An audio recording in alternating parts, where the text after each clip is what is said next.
Hello friends, welcome to my another blog. আজকে আমি যে বিষয়টা নিয়ে কথা বলবো সেটা হচ্ছে রাস্তার মাঝপথে গাড়ির হঠাৎ তেল শেষ হয়ে গেলে কি করণীয়।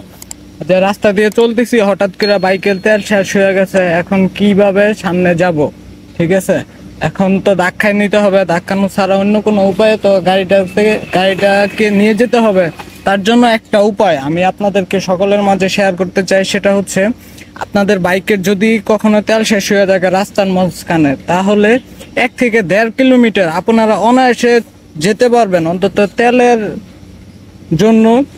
তার জন্য কি করতে হবে, এই হচ্ছে একটা বাইকের মধ্যে, প্রতিটা বাইকের মধ্যে কম বেশি এই চোখ টানটা থাকে। এই যে এই জিনিসটা যখন চোখটা টান ফুল দেওয়া হলে কি হবে, বাইকের মধ্যে একদম সর্বনিম্ন যে তেলগুলো আছে ওই তেলটুকু চুইসা নিয়ে ফেলবে।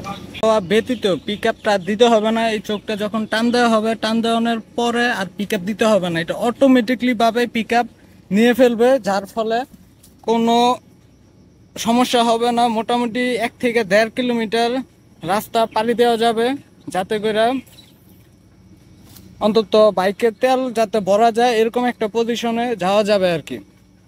মোটামুটি সর্বনিম্ন হইলো 1 থেকে 1.5 কিলোমিটার এই চোখ টানের মাধ্যমে আপনারা বাইক রাইড করতে পারবেন। ধন্যবাদ সকলকে।